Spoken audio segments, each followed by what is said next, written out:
welcome to the Play Choices podcast, the podcast you hear. I'm your host, V. Hi, is that the... it's a yellow jacket. I'm sorry. Hold on. What? It's a yellow jacket. What the Okay. You got wasp in your place now? And a bitch got inside? And a yellow jacket just, flew into my office. It was crawling on the table. Oh, fuck! Is that comfortable? Yes. The bitch shaking a seat. He said, hold on, what y'all talking about? Well, it's my own fault because I have a leaf, a king palm leaf. It's not a cigarillo because it's not tobacco. I know what But you're talking about. yeah, it's a blunt wrapper, but it's mango Right. scented, and I think it was crawling towards that. So that bitch smells sweet. Okay, I'm so okay. You said, this is all going in the podcast. Hi guys, it's the co-host Lucas. His life is literally. I'm sorry, did I just hear a little buzzing sound? What the fuck was that? I'm making shit up now. Is there another one? No, stop. No, you're joking. Wait. I swear to God, I just heard something go. I must be making that shit up. Anywho, so keep us abreast of your condition, and let us know if your life is in danger at any point. Are you allergic to yellow jackets? No. Okay. Oh, you know what? No. I've been stung by a bee before, but not a yellow jacket. But it should be fine. It's fine. I killed it. It's fine. Oh, you killed it. Okay. All right. Good to know. So we're going to spend this episode discussing chapters 9 through 10 of Laws of Attraction. So this episode is not spoiler safe. So if you want to avoid spoilers for Laws of Attraction chapters 1 through 10 of book 1, which I guess book 2 hasn't been released, but there will be a book 2 for this book, please go read those chapters first, and we'll be here for you to come back and listen. Do you just want to jump into chapter 9? Absolutely. Are there any starting thoughts you want to say? No starting thoughts. So let's just start with chapter 9, titled Scene of the Game. So as a reminder, our default MC's name is Quinn Michaels. So that is how we will be referring to the MC for the duration of this podcast. So the chapter summary says, your new case will put the entire team in the spotlight. Can you stand the heat? In the last chapter, we learned that actress Aliana Velasquez was murdered, and the prime suspect is her boyfriend, Marcus Sharp, who is also a celebrity. So Ashlyn is stunned when we learn that we're taking on this case, since the firm never takes on criminal cases, and Gabe says that they're taking the case because it's going to get a lot of press, which will help boost the firm. So let me just quickly go over what we learned looking at the case files. So we learned that Aliana was shot in the chest at close range, and she was discovered by her trainer. The locks of the apartment were damaged, potentially pointing to a break-in, but the deadbolt was the only part that was damaged, and a locksmith was coming in the next week suggesting that it was broken before the murder. There's also no footage from her security system, as they delete any footage that looks normal the morning after, which is dumb as fuck. And all of the clues suggest that Aliana knew her killer. So after discussing the clues, the team gets into a pretty heated discussion about why Marcus was accused. The people of color on the team suggest that it's due to racial profiling, since Marcus is black. Bo is pretty oblivious to this, but Quinn does assert that Marcus's race has something to do with them pointing the finger at him. So then Bo will suggest that they can prove an improper chain of evidence by proving how the police rushed the case to suspect Marcus as the killer, which would allow him to walk. The team flies to a flashy hotel. There's so much background. I'm like, when do we get to the conversation? Okay. So much background. So the team will fly to a flashy hotel in LA. Quinn will meet Marcus, who is nervously pacing the floor, and Marcus will shakily begin to describe what happened that night. He was in bed by 11 p.m., and he recalls that Ted, who is Allie's trainer, was screaming. Quinn can observe that they think it's a bit strange that he would wake up to Ted's scream, but not from the alleged gunshot. Marcus clarifies that he was on his way to the gym to work out when he heard Ted, as the bedroom is in a different wing of the house. And Marcus will suggest that the killer could have used a silencer, and Gabe will say the silenced guns are still loud, so therefore he still should have been able to hear it. So Quinn has a suspicion that Marcus isn't telling the full story. Right. Marcus will eventually reveal that he didn't tell the cops anything once he realized they were pinning him for the murder. And afterwards, the team can ask him a few more questions. It is worth pointing out that Quinn can ask questions that can improve their relationship with Marcus, which is an interesting. It's not what I Concept, was. right? Not It's what I was like expecting. exact, and it's these next two chapters. It seems like that. I'm like, I don't really know what's going on here. Like, I do not know. Like, It's like, okay, I guess we can gain his trust, but like, but it's just weird. It would be different if the rest of the crew, didn't believe in, our client because like everyone's like, no, we understand, we're on your side. yeah. Even after jumping ahead a little bit, but even after like lie after lie after lie that we catch this man in, we're still Mhm. like, no, we believe you. Yeah. It would be different if we didn't know or we didn't have that faith in him and then Quinn like getting to know him closer can be an advantage that way so we could find out the truth, but it's very weird how like the structure of this client and Quinn's relationship in these next two chapters are.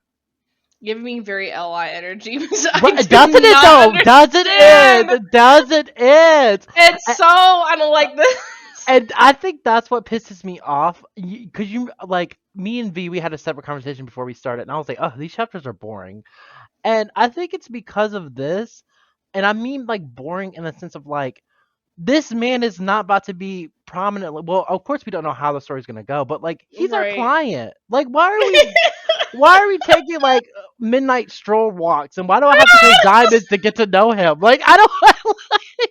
It just we. is so funny to Mm-mm. me because like one of my friends is like an investigative reporter, and the amount of shit that she has to do, like the amount of like 3 a.m. calls that she has to field, because sometimes people will be like, no, I don't want to report anything to the press, and then they're up at 3 a.m. thinking like, oh, I'm going to report it, and then they call her and then she's ready to publish it the next morning, and then they call her at like 7 a.m. They're like, actually, I don't want to report this, is giving me like very much the same vibes where it's Yeah, like if you yeah. want to get someone to confess, you kind of have to like be there when they're willing to tell you the truth. True, very You much. know? Okay. Yeah, yeah, yeah. So it's like it just very I mean obviously investigative reporter and lawyer are not quite the same thing, but like it's giving me very much like the same energy of like I have to be awake whatever time this person feels like they want to be in a confessional. Yeah, it's because we truly are babysitting this man for the next two chapters. Spoiler alert. Yes. Like, Yes. like It's just I will get into I have rants about Marcus, but we'll get into it when we get into it. um so while the team is asking these questions, Gabe will ask one question asking how much water he is drinking for his training regimen. We learn that it's enough to get him to pee in the middle of the night, which is just such like oh I don't know where Gabe got again, this from. again, Like like you will stick to your profession because let me tell you, I can drink a gallon of water and not get up not one time to go pee. Like, it just seemed like such an odd question to ask. I was like, baby, where are we going with this? where are we going with this? I was just so flabbergasted when I saw this. I said, why are you asking him how much he drinks? And then he was like, so it's probably enough to get you up in the middle of the night to go pee, huh? And I'm like, do you have like a waterboarding fetish? Like, what is I, happening? I just so confused. But either way, Gabe learns this very specific detail and says that therefore he should have noticed that Allie wasn't in bed. So this makes Marcus just really nervously stutter. Like it is really not good for him. And then he leaves, and Gabe confirms that he also thinks that the team is not getting the full story, but Gabe does indeed trust that Marcus is innocent. So when Marcus returns, Gabe announces that they will hold a press conference. Marcus seems unsure, but if you've gained relationship points with him, he'll turn to Quinn. And Quinn can confirm that he'll help the team control the narrative and make Marcus look innocent. So Gabe asks Quinn and Ashlyn to take point on the conference. This is a 15 diamond option. Did you take it? of course, because do I care about whether he's guilty or innocent? No. But do I want to be number one in this competition? Yes. So I took this diamond scene. Yes. Yeah. I also took the diamond scene. So during the scene, the team will decide what theme to go with. You can either tell Marcus to focus on his innocence, focus on his love for Allie, or the rush to accuse him. Which one did you focus on? I said the rush to accuse. I think I did. Oh shit. Fuck, I didn't write in my notes. I didn't. You know me. You know me, babe. I am just always like playing these weeks in advance. I wrote this note probably 3 weeks ago. So, like, do I remember what the fuck? I'm going to assume that I focused on the rush to accuse him because I thought that was the most Right. compelling part of it. But additionally, a lot of the reason why I didn't pick his love for Allie was because there was a lot of shit that at that point just seemed really sketchy about their relationship. Absolutely. But I was like, I am not about to Absolutely. force this man to get up in front of everybody and be like, that is the love of my My fucking life. yep, yep, Like, yep. you will not see that insinuation coming from me. No, no, no. So Quinn and Ashlyn will then begin to roleplay as the press to help prep Marcus. And Marcus gets emotional as the questions become tougher, and Quinn will give him advice on how to handle the press, and Marcus will end the scene feeling very hopeful. So during the press conference, Marcus will open up with a statement. With the prep work from the diamond scene before, Marcus is able to handle the questions on his own. So the next morning, the team will meet for breakfast and go over the coroner's report. The report confirms that there was one gunshot wound to the heart from a .22 caliber handgun at close range. So not only does Marcus not own a gun, but there also weren't any shell casings or bullets found at the scene. No neighbors reported any gunshots, but this could be less important depending on how large the property is because at the time this team has not gone to see the property in person yet, and also the time in death is sometime between 11:30 p.m. and 1:30 a.m. So there is a diamond scene to sweep the crime scene, which will also impress Gabe. It is 18 diamonds to take. Did you take the scene? I did. I did. You did? Okay, I did too. Mhm. As much as I complain about this book, it's wrister in my pocket. Oh, So absolutely. absolutely. During the diamond scene, Quinn can ask Gabe about the case or ask him why he's fighting their attraction, which I'm just like, this is not the time. This is not the time. We need to be horny for this man's dick on a different occasion than Truly left investigating field. a I murder mean, house. it was weird. It was definitely forced pussy plot because it just, like you said, it wasn't the time. I don't know. Everything felt weird. Just not the time. So as they're going through the house, Gabe and Quinn will mostly notice how little of Marcus's belongings are in the home. They discover a pool house on the property in which Marcus was clearly living in, and that would have explained why he didn't hear any gunshots. And they also find an engagement ring in the pool house. It's just a lot of very like confusing things. Like Marcus ain't living in the house, he living in the pool Hmm. house, but he ain't being honest about it. And also there's an engagement ring, but they're not even sleeping in the same bed together. So it's like, what the fuck is Right. going on here? Right. Very sus. Like, I mean, I'm not denying that the reason why they rushed to accuse Marcus is because one, he's a spouse, and two, he's black, and I'm not denying that. But like Marcus, from our internal investigation, is not looking You. kosher for you It's here. not. It is really not. It's It's looking not. bad. It's looking real He bad. he making our job twice as hard, and then three times Like, as hard the next chapter. Like I can't. Oh, we couldn't get another client.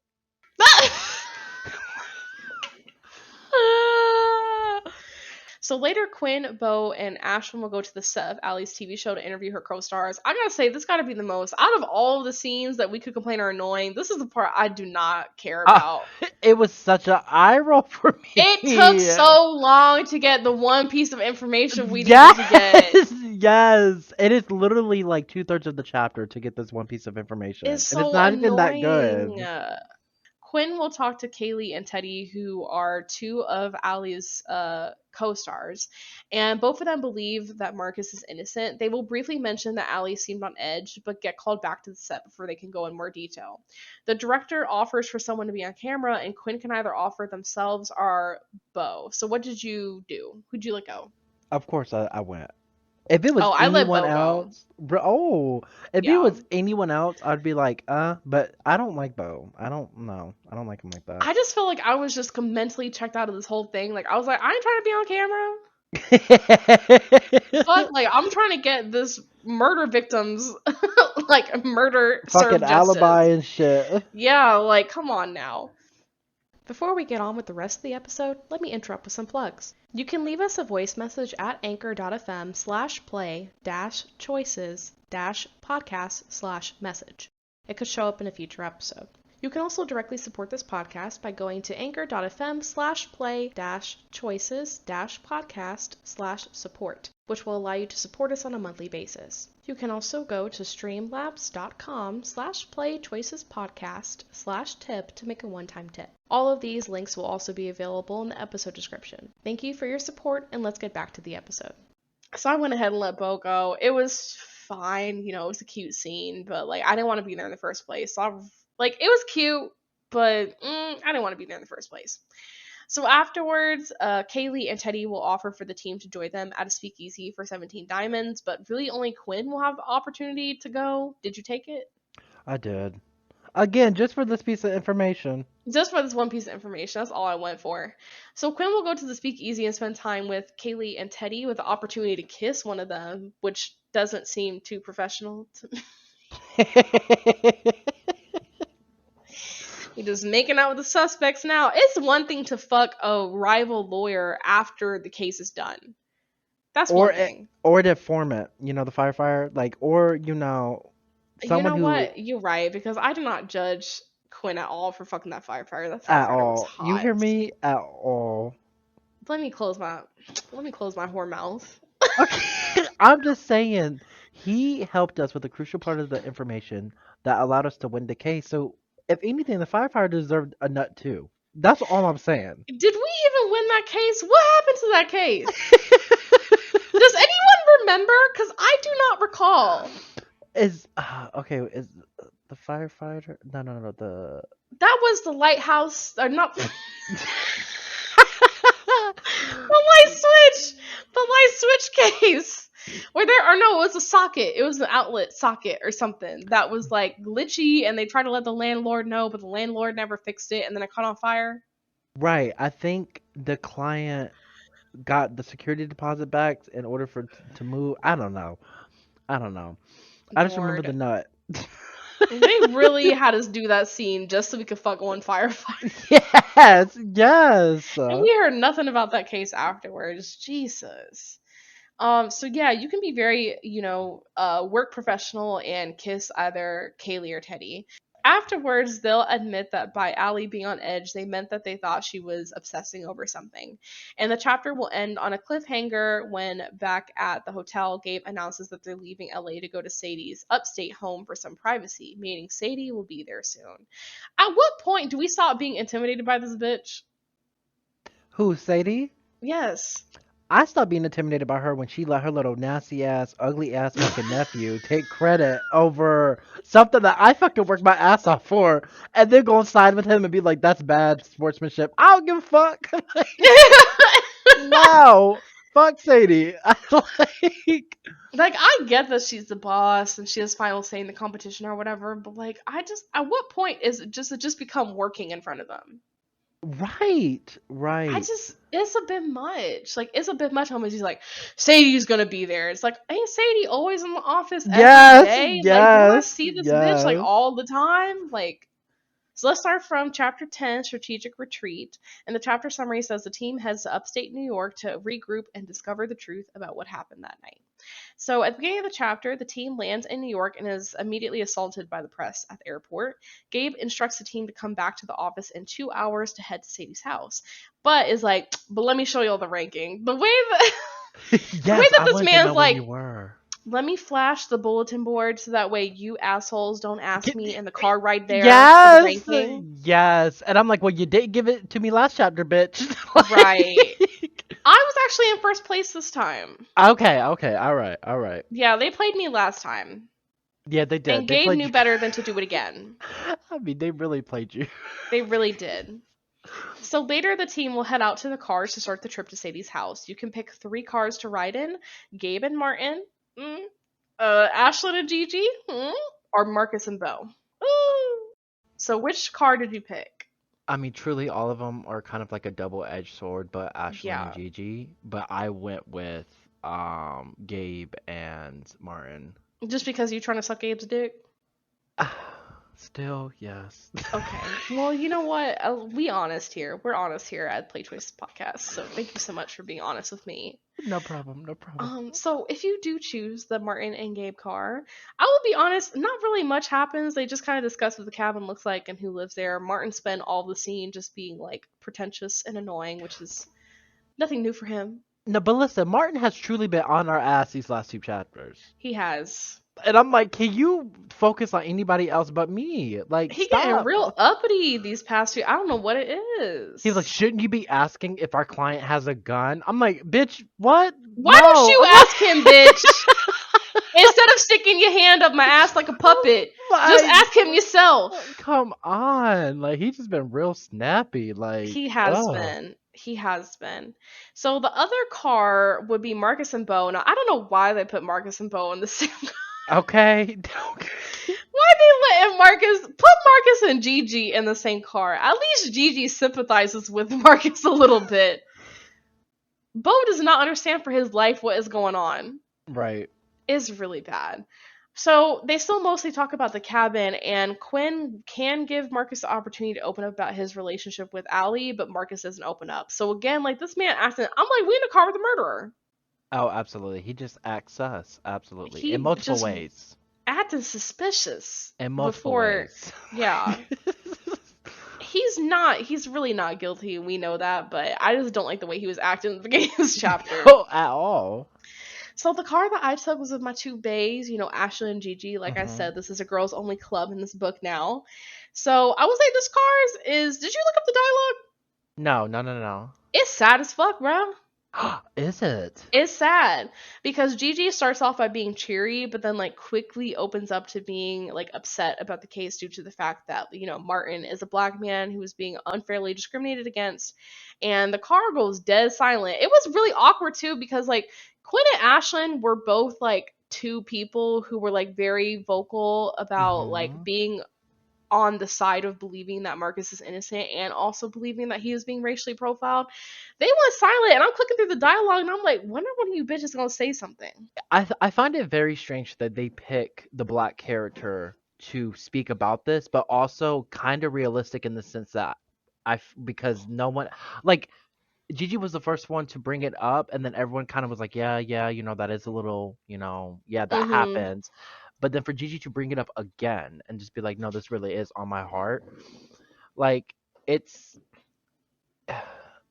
it's I can't give too much like hate towards it because it's written authentically in the sense that I just feel like black people would raise awareness to the prejudice of this case and the racism that this case has to offer. Yeah, specifically because Marcus is a black man. And that's Hmm. kind of like as I'm reflecting on like why Quinn and Gigi could go silent now.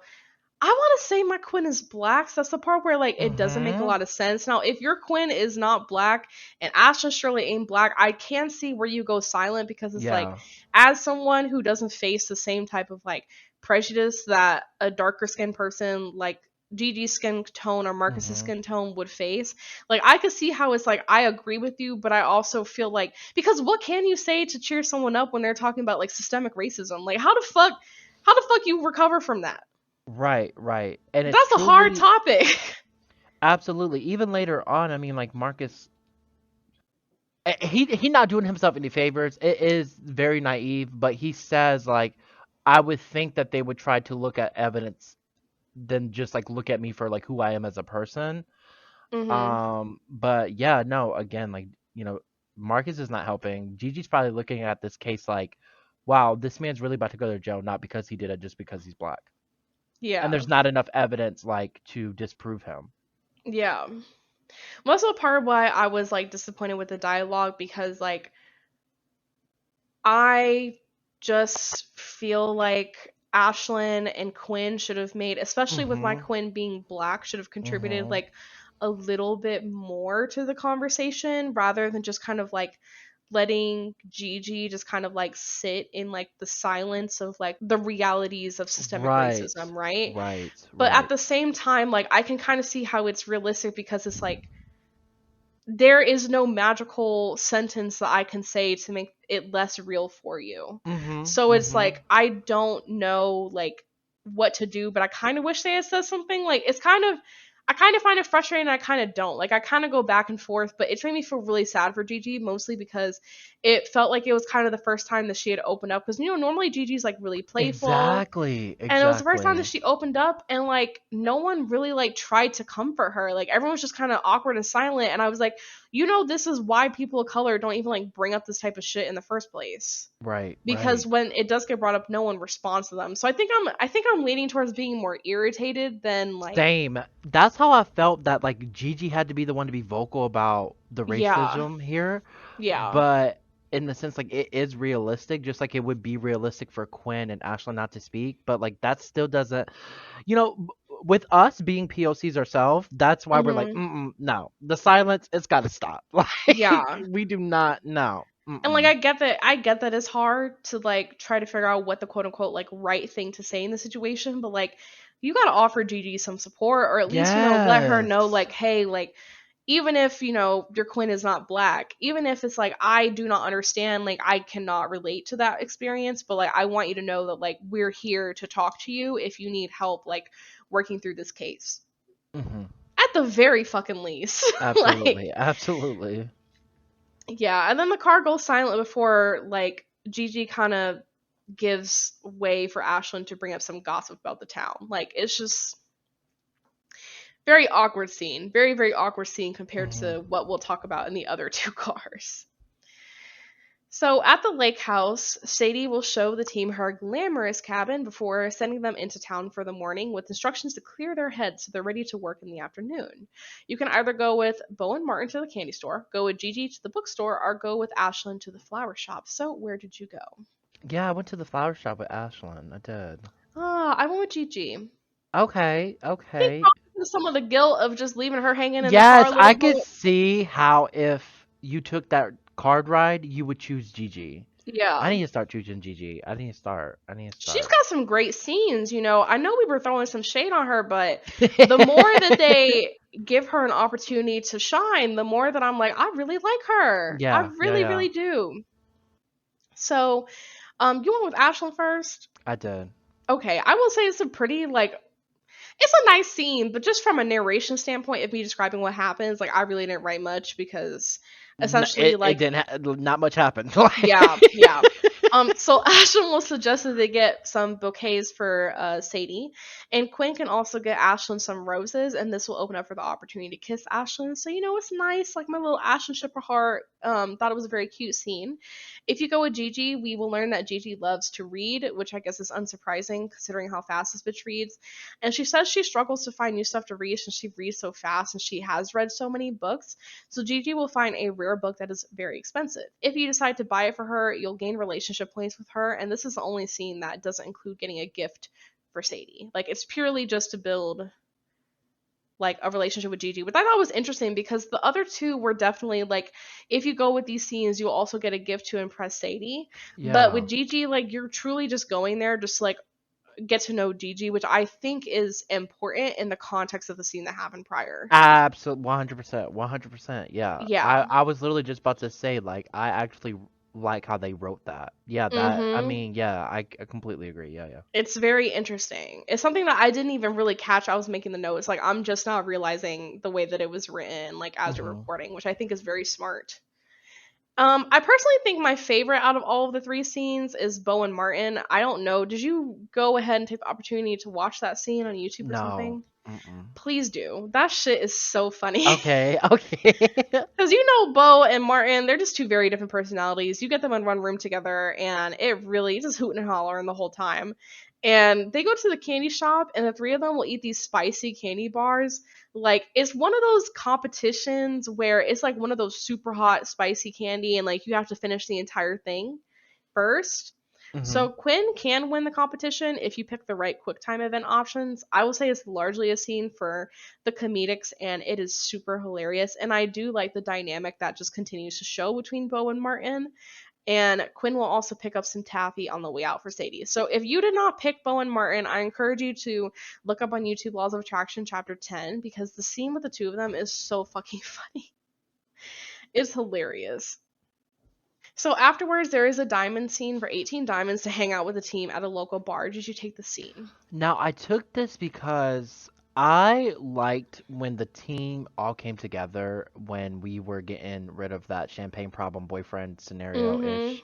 Um, and so I thought it would be intriguing for me to see what it would be like when there is no real stake on the line. It's just them like hanging out at a bar.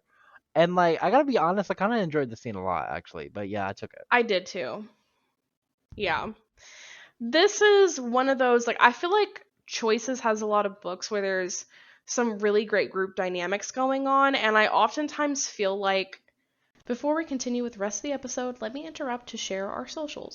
We are at Play Choices Podcast on Instagram, Play Choices Pod on Twitter, and we're also on playchoicespodcast.tumblr.com. I'll post any episode notes relating to this week's episode on Tumblr.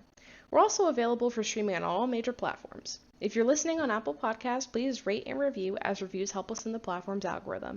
If you leave us a 5-star review, we'll read it on the podcast. As always, we are a growing podcast. If you see us on your socials, we appreciate a reblog, a retweet, or a share depending on the platform you see us on. We also love it when you share our podcast with your Choices-loving friends. And back to the episode. Okay, I'll just bring up the royal romance as an example, which we haven't read on the podcast yet, so you don't have any context for it, but like, I do like the group in the royal romance, but I feel like a lot of it, the dialogue is like a bit too corny. Like, there's a couple Hmm. of characters that are like a little bit too optimistic and a little bit too goofy for me to like really get into it.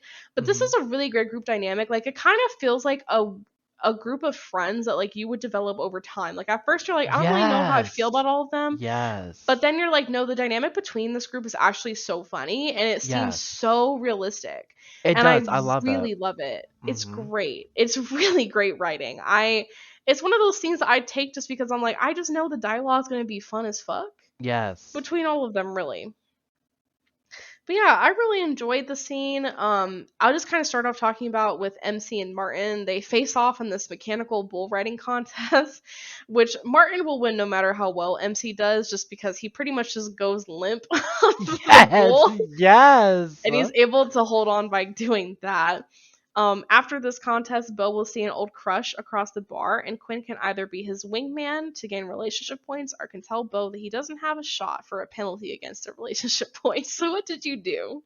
As much as I literally hate him. As much as Ah! I hate him, the setup was kind of intriguing to me. Like that being like that was his first kiss, and I wanted to see what the dialogue between them two could Mm, be.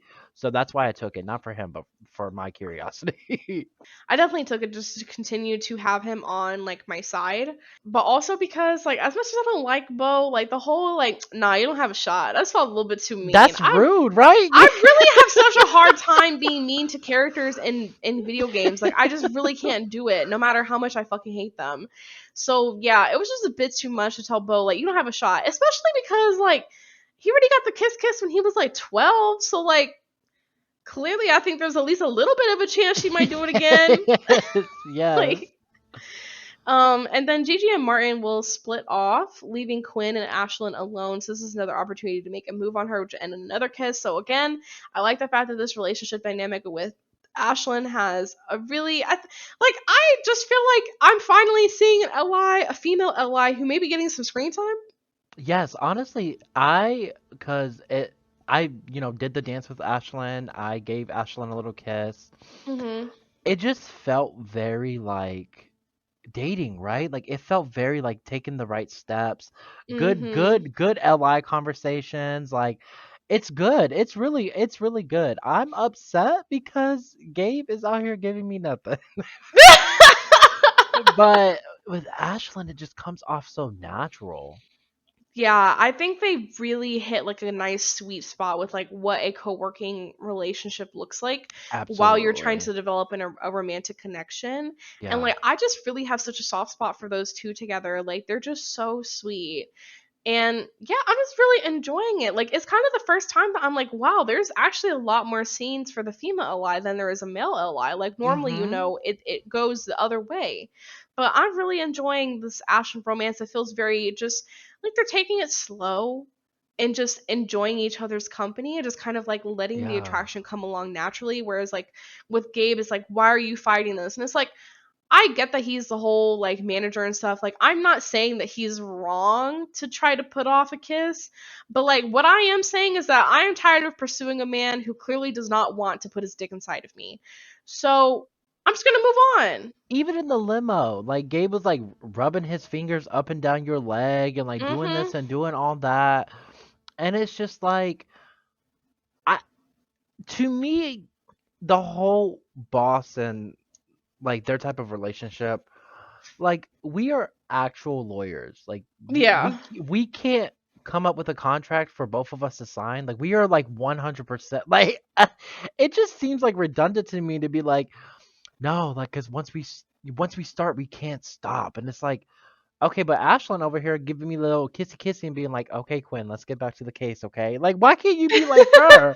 Why can't you be like her? She flirting setting boundaries. Yeah, I'm at a point where it's like we've been reading a couple books where between the nanny affair and Queen Bee and Laws of Attraction, it just really feels like they have this like Yes, go they ahead. love to write these Mhm. male characters, and I understand sometimes they're gender customizable, but we all know they're written as men and then just transform into women. So Yeah. please don't come with me as it's gender customizable. I get it, but we all know they're written as men. But Okay, we all know they walk and talk and quack like a duck. exactly. Okay.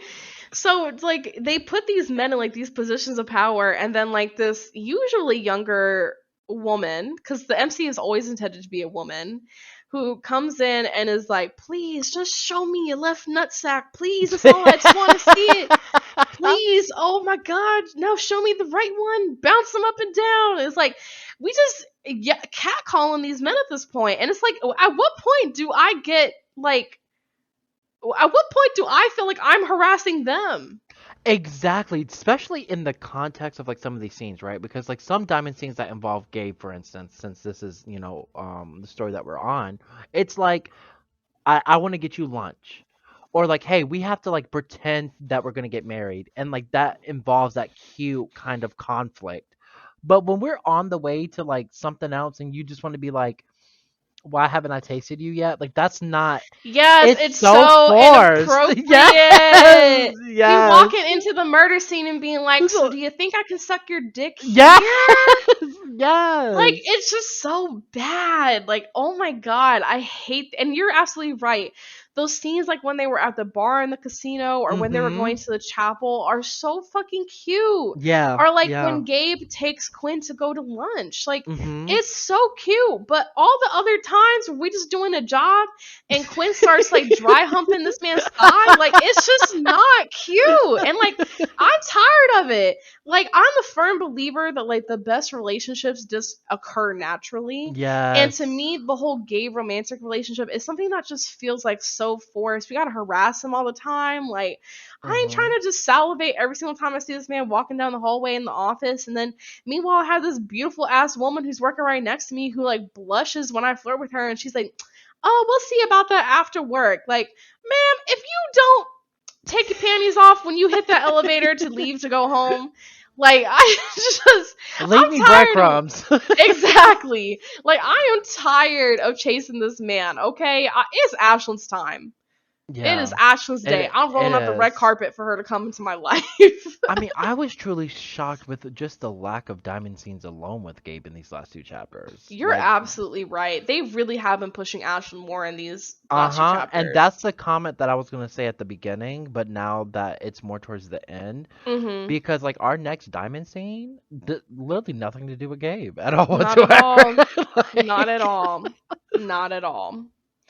So afterwards, the associates will make their way back to the cabin. If Quinn got Sadie a gift earlier, they will hand it over and get a leg up in the competition. Sadie will begin speaking about the findings for the case. The team begins to brainstorm a way to save the case, which reveals that Marcus's phone data shows him being inside the pool house all night. The records show that he was texting someone at 8:30 p.m. and this person came over at 10 p.m. The phone data is enough to prove he was inside the pool house all night, and the witness could strengthen his alibi. Unfortunately, the witness is a woman called Bella Pratchett, who she's a celebrity sex symbol, basically, which wouldn't make Mhm. Marcus look good because it'll make him look like he was cheating on Aliana. And Marcus will angrily admit that him and Ali like weren't even dating. So at this point, I am reeling in the narration. Like I am like, what Absolutely. the fuck is going on here? I checked out. This is when I literally said, "Taxi, please. I'm heading back to the city. I'm heading back to the You said, city." actually, I would like to raise my hand and leave the case. I want nothing to do with what is going on now. Okay, and in the dialogue, Quinn want to be like, "No, no, no, like it's okay. I'm on the outside playing." Like, no, it's not. Like, It's it's not okay to not lie to me like okay. this. You've been stringing us along for like what, 48 hours at this point? I'm You tired. had a whole witness. You had a whole witness. Like, what? No. As far as I'm concerned, you should go to jail. Like, you want, Ah! like you want It to says go to you jail. are Like, the obstruction of justice. yes, yes. Damn, I'm about to go talk to the prosecutors and be like, no, let me tell y'all what we have. Send him away. Send him away. And that's what's crazy is this man is like, I don't want to ruin our reputation in the press. Like, sir, your reputation is already being dragged through the mud because they think you killed somebody. From the get go, from the start, like, this is how they were acting from the beginning. They're like asking you pointed questions, asking you, like, how did you kill her? Not like, hey, are you okay? I'm sorry for your loss. And you expect that to downgrade?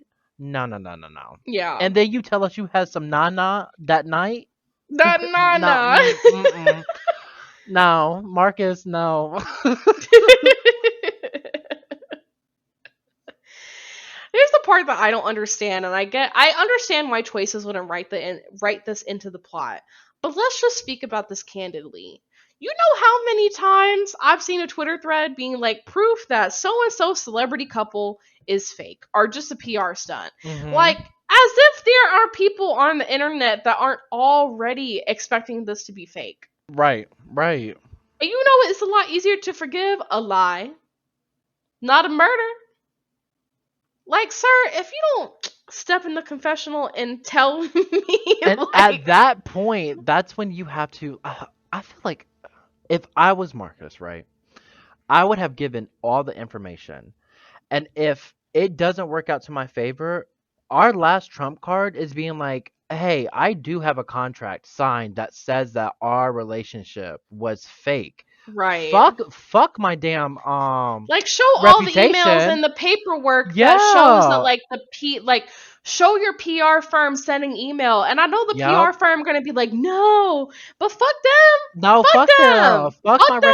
reputation. I'm not going to jail for nothing I didn't do. Absolutely No. not. I will Mm-mm. not be sentenced. No, no, no, ma'am. And he want to talk about, like, oh, my reputation, and I don't want you to drag her, and like, you don't listen. If you would have given us all the information, then Mm-hmm. you could have sat us down, talked to us Tell about us, him. yeah, being like, hey, look, I don't want you to do this, I don't want you to do that.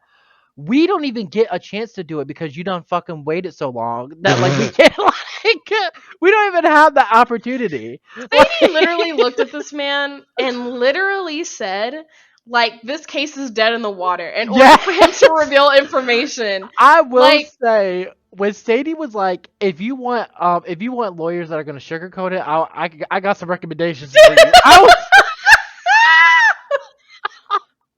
oh my god. he wouldn't be like, these are my own two options. Marcus, it's your fault. Like,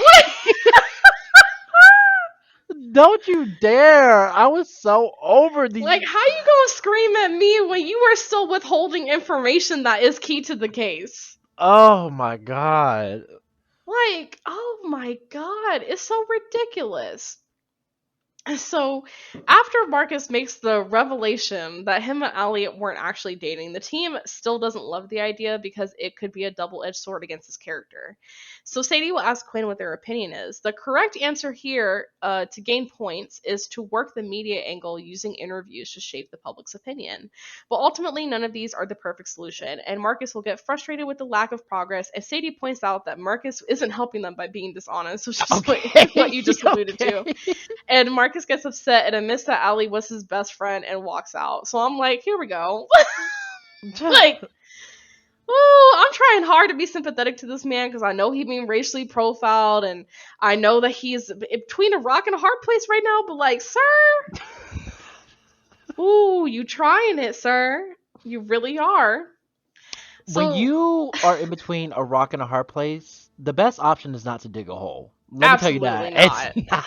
It's not to dig a hole. Please do not. And you digging it by yourself, sir. You got the little kid's shovel in your hand, and you are really just going. And then he's sitting there, he's like, "This hole is hard to dig." I'm like, I know you're not complaining about how difficult you have it when you are building it yourself. Oh my god. I'm really trying hard to be sympathetic to this man, but like by the end of Lucas, I was on his side. I was on his side until the next diamond scene. When we get the next diamond scene, that's when I was like, fuck you. It truly was like Tyra Banks, that scene where she was like, we were rooting for you. Yes! We were all rooting for you. I was on this man's side. Yep. I was like, listen, babe, I got you, but you gotta tell us the truth, and I know it's embarrassing, but you gotta admit it because your fucking freedom is on the line. Yes. And I was there with him until this fucking next diamond scene, and then I was like, you know what, bitch? You know what? Done. I am a second away. Yes. Good luck. I'm a second away.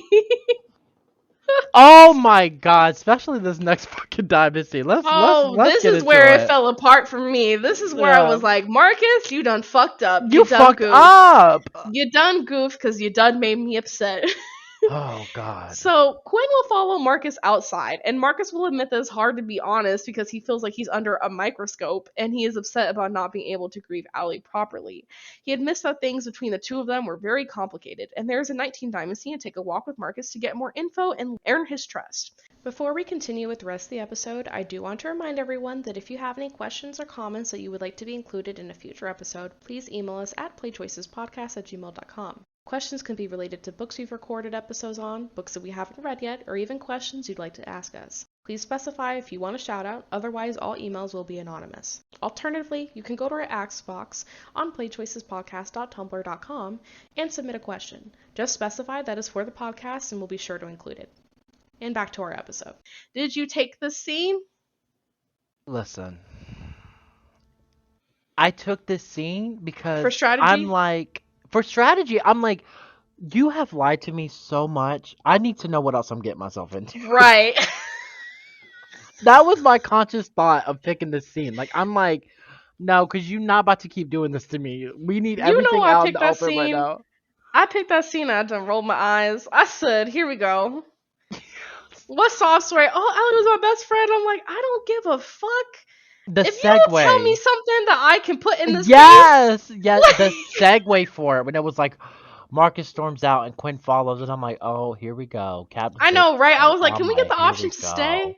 Yes. Can we choose? So I, of course, took the diamond scene because, like you, I was like, please just give me something to work with. Mm-hmm. And the amount of info that he gives us is like... Mm-hmm. I don't understand why we had to damn near go on a 3 a.m. walk with this man through the fucking woods. Almost get attacked by bears and stung by mosquitoes and raccoons nibbling on my ankles for me to understand what the fuck is going on in this man's case. All the fucking shit that we have spent diamonds on to go scope the house, and this is the one diamond scene we could have taken. That gives us the most information. The amount of diamonds I've spent already trying to prove your innocence. It's just like, this is too much. You're draining me dry. Right, exactly. Like, I no longer have any diamonds left in my pocket to take care of what is happening here. Oh my I goodness. feel like he's like, I'm not ready to talk, and I slap like 19 diamonds. I'm like, what about now? And he's like, Okay, listen. actually, Yes. There's something I forgot to mention. right. I'm like, here's 16 more diamonds. Tell me more. I was Like, never going to marry her. yeah. Never. You give him 12, and he's like, I need at least four more if you want me to give you more Yeah, information. yeah. Like, I really feel like I'm interrogating this man, but during the diamond scene, we learned that Marcus and Allie like weren't a couple for over a year before her murder. So they were actually dating, but they decided to end it. And then their PR teams wanted to make it seem like a real relationship for the sake of their careers. The engagement ring was meant to be a PR stunt, but neither Marcus nor Allie wanted to fake a proposal. So it's like, cool. So y'all had some ethics. Mhm. Again, I don't think that a PR stunt relationship is like the worst thing in the world. I just think I'm just rolling my eyes because of how much work it took to get to this point. Yeah, absolutely. But if I seem irritated, that's why. Because this, I feel like I was on a merry-go-round ride. I could not get off during these two chapters. Yes, that's very much what it was. Like Marcus is on a horse ahead of me, and I'm like, slow down. Then I'm like, oh shit, we go in the same pace, and I cannot get off this thing. Like it was awful. We also learned that this is the part. This is the part. This is the part. We also learned that Allie apparently had a black car visiting her regularly at night, and the car was parked outside the night of the murder around 11 p.m. Not only do you have a fucking Hmm. witness, but you have a suspect that you could have gave us as well. I know. This is what they mean that when they say like sometimes you gotta help yourself. This is what they mean when they say that because what the fuck, Marcus? Let What me the ask you, fuck? do you think that this man has ever seen an episode of the first 48? Anything. Like the th- the fact the fact is truly, and this is what's hilarious, is that her body was somehow I want to say that her body was time of death was between like 11 and like 1:30 a.m. 11:30 p.m. and 1:30 a.m. Yeah. Right. So within those hours alone, you mean to tell me that you yourself, Marcus, the prime suspect, have A, an alibi and a witness to prove your innocence, and B, a suspect that you can push off on and be like, hey, find this black car because they visit a lot. Are you kidding me? And we've been hanging with this fool for literally 2 days. The first 48 hours. The first 48. Uh, when he told me that, I genuinely stopped playing choices for like 5 minutes. I did. I stopped playing for like five He minutes. said, I'm logging off the app. I. Yeah, because I was like, I know this is not your first time mentioning this. Like, I And know this how isn't. a simple 15 minutes prior, he was yelling at us to solve the murder. We gotta be the detectives. Even though this man is out here like Blue's Clues. Blue's Clues Like, over here, like blue. I mean, we literally went from we went from this case, no evidence, to almost a open and shut case because all we gotta find is the driver of the black car. Like that's all we gotta find. and You it's gotta just, be and I understand that these are details that like you may not think are important until the bad thing has already been done. But it just frustrates me because like he claims he overheard the trainer like scream. And that's why he knew that Allie was dead. And I don't know what time she was, I don't know. I cannot remember the time that the cameras are cleared versus what time they find Allie's dead body. But right. I'm like, if there was even a simple opportunity for you to potentially tell the security, hey, don't clear the cameras because I remember a car being outside. Right. Right. Marcus, thank God he pretty. That's it. That's all I'm gonna say. Thank God he pretty because your best friend and you giving us absolute I, dust. no, I This mean is your dust. best friend's murder and you are giving us nothing to work with. And granted, okay, this is really reaching. It's really reaching. Go ahead. But you stay in a high-end neighborhood that has security cameras, that have security guards, yada yada yada. if you claim that this black car was as frequent as what you say it is, I'm Please ask pretty the sure. neighbors. Right, I'm pretty sure the security guard or their neighbors can have some portion of that license plate that can be used to track him down. All of those people, and you try to tell me not one of them is a Karen that we can bribe to be like, hey, did Yes. you notice that maybe there was a suspicious looking black car that was here? I guarantee you one of them was like, yes, he's been coming here every 2 weeks at 11 p.m. and he Yep. always parks on the sidewalk grass. Yep. I guarantee you one of them is like that. And for your side piece to come in, why is everybody like I don't this is what I don't understand. Like, this is what I don't understand. Like, how did nobody know everybody was in this damn house at the same time? You know the neighbors be thinking like, damn, they having parties there every night. Like, I know old girl didn't walk there, so there had to be 2 foreign cars in the outside the house, and you were Like, just about to accept the blame and not tell us about your witness nor another suspect. and I can't help you. let's talk about this, please. Because this is a celebrity neighborhood, which means you know all of those houses are sprawling over so much square footage. Yes. So, like, what are the chances that if someone, like, in a normal neighborhood, if someone, like, parks near your house, it's like, oh, it's probably the neighbor. But if someone parks near your house, you know what house they're trying to get into in this neighborhood. Yes. Like, the houses are not that close to each other. So the thing that I don't understand is, like, you living in this house, but there is a car that parks there every night, and you haven't even checked it out a little bit.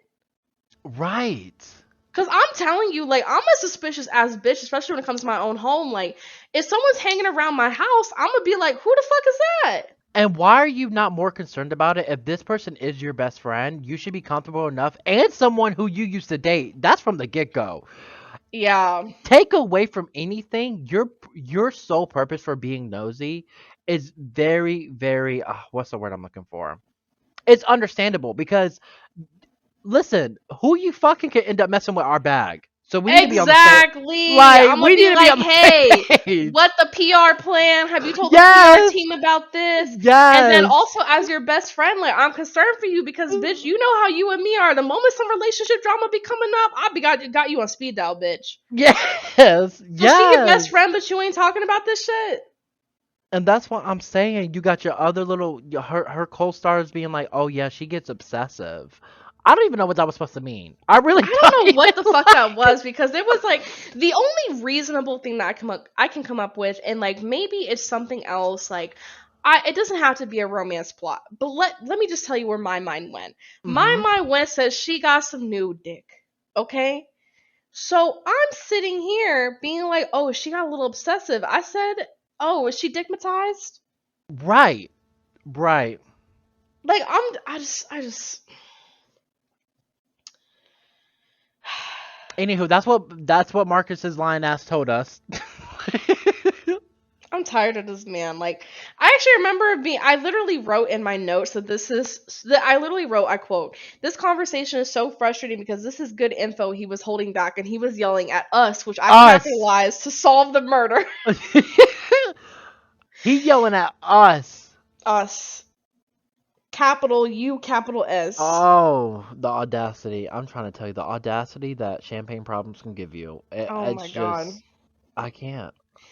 And I'm pretty sure, no, I didn't write any notes for any of the chapter because I'm pretty sure it was, like, not very important. But I think Quinn just basically goes back to the team and is like, hey, this is what I learned.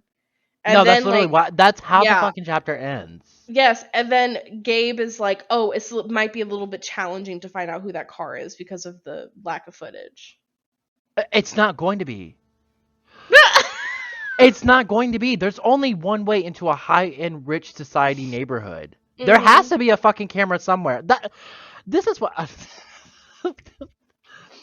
Listen, I've watched all I listen to is Crime Junkie, Murder Podcast shows, all of that stuff. I could find it. What are y'all talking about? Y'all act like that because of that 1 foot. Y'all haven't even questioned the security guards that probably check in that car every single night that drives right by. Like, it's gonna be hard to find. Okay, sure. I don't think a lot of bitches are driving a most likely a high end black SUV nowadays. Okay, like Right. Jesus. They're like, in this neighborhood, yeah, there's a lot of them. Oh, but yeah, I mean, let's just do some rapid fire character impressions. Let's make them quick Ugh. because, bitch, I am tired. Like, Me too. Me too. sick. Me too. Okay, Sadie. Irrelevant. Irrelevant. And irrelevant in the sense of like she is irrelevant to me. Like I'm not about to be all shaky because she around. Like, hey girl, how you doing? Mm-hmm. You got any news? Because we don't. Like, I mean, every time they name drop her, like she is the boss. Like I don't understand. I don't understand why she's Mm-hmm. used as like a scare tactic in the plot. I don't understand either. I wrote down Ryan, but I haven't seen Ryan and I don't know how Oh, many. I This man miss is it. He MIA. Someone please make a little like a poster for him because we looking for him. I don't know where he went. please. I miss my paralegal. Please. Gabe, Oh my god, Aggie. Aggie, Mhm. Ashlyn, I love her. Sweet. really my love of my life. Mhm. Bo, Stinky still. still stinky. Martin, We could fight. I mean, that if he want to fight, we could fight. Like that's really it. Like literally because he from chapter 1, I was ready to pushing my throw hands at buttons. this He bitch, pushing my and fucking in buttons. You chapter hear me? 10, it's still true. Mm-hmm. It's still true. Then there's Gigi. Oh, she woke. She a Gigi. queen. Yeah, she's yeah. I I think I can take sneaky bitch off of her title now. I Yeah. think I can. I just think she's just truly there for the experience, not even more so like to try to like win. Just she's just there, and she's helpful, and she's woke, and she's kind. We like her. We can like her. He said we are now allowed to like her. I Yeah. think Gigi, my impression of her is she deserves better. I genuinely think so. Yeah, I yeah, think yeah, she yeah. deserves more recognition on the team, and I think people should be on her side a little bit more whenever she takes the time to speak up about this kind of stuff. And Marcus. Guilty. That's it. Just guilty. Just really guilty. Oh my god. I'm okay. Let me think of a better word. Not Okay. guilty. Maybe I want to say Sus. like sus. Just like everything you saying, you not giving what your own words are supposed to give, right? Because Right. it's like we need to avenge my best friend, but you don't tell me about the creepy car that be staying outside her house every night. Like it's just uh-uh. Mm-mm.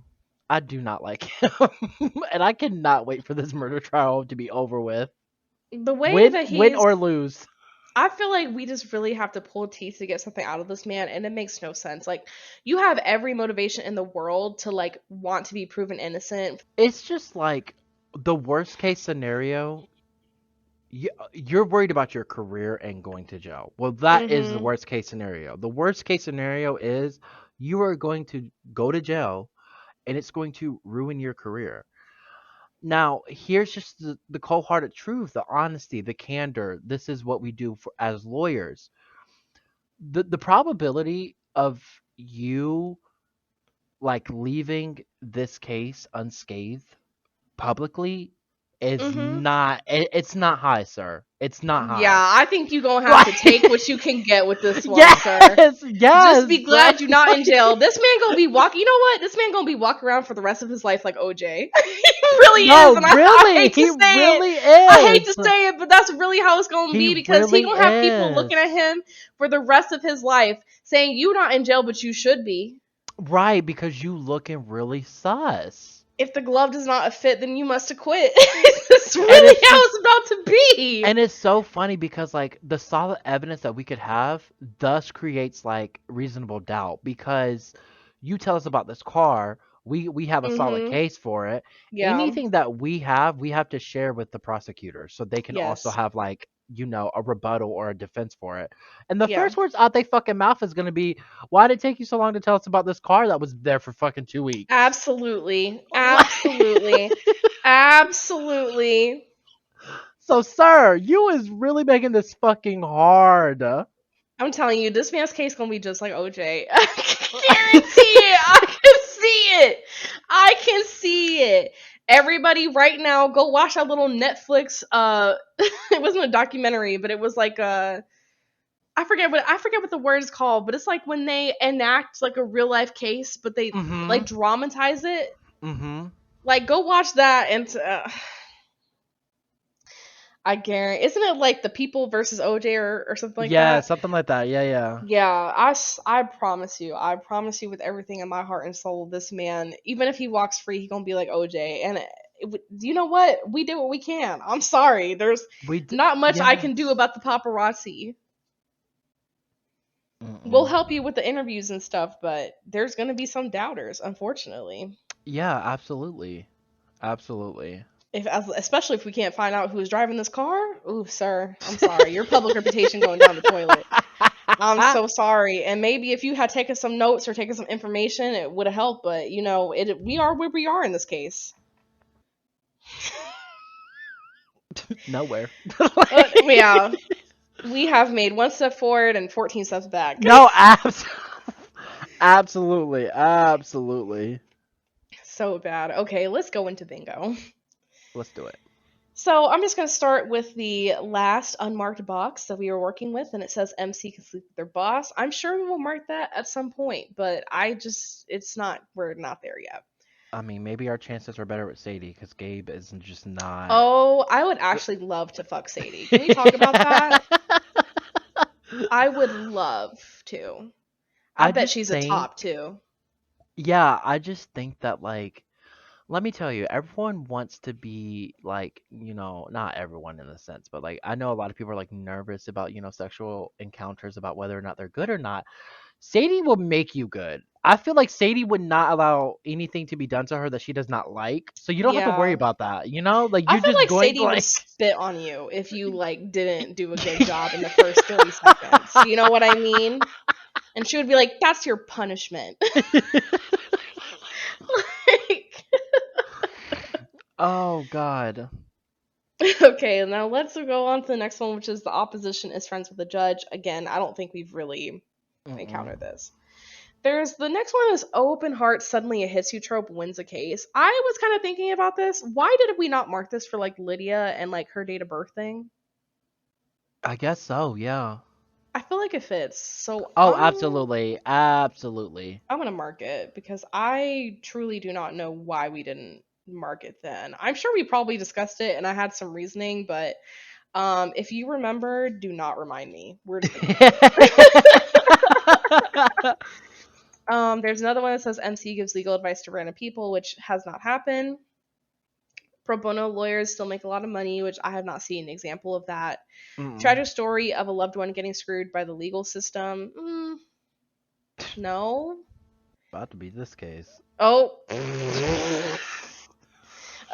Misuse of billable hours. No. No. MC adopts a pet from a client. No. Mm-mm. Someone's parents are in law but aren't passionate about law. Again, the fact that this hasn't like come up yet is very surprising to me, but it hasn't come up. MC has only one long-term client for the entire book. At this point, we are over halfway through with this book. Yeah, I don't think it's gonna happen. Yeah. MC hooks up with an ally at work. Lord, please, please, please, please. MC has a lot of free time by being a lawyer. Again, I literally never see this bitch do anything but go to the office. The only time we've had free time was when Sadie told us when our free time was. Yes. So Yes. I don't think it's gonna happen. MC will get gifts from a client. Not really. No, yeah, no. And a lawyer sticks to their moral code, which again, I do not feel as though we've had to give anything up yet in order to stick to our moral code. So here we go. We marked one box, and it wasn't even anything to do with this chapter. All right. Is there anything else you want to say?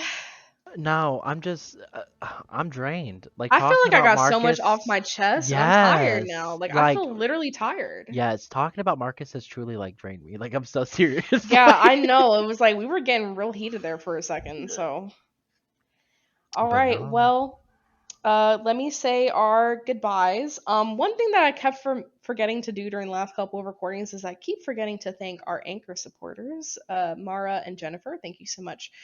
Oh, and also we will talk to you next week when we publish our episode on Saturday at midnight. because we just Mm-hmm. recorded the Last Choices Insiders at, what is it, 00? What is the military time? 0 100 hours. Yeah, 0000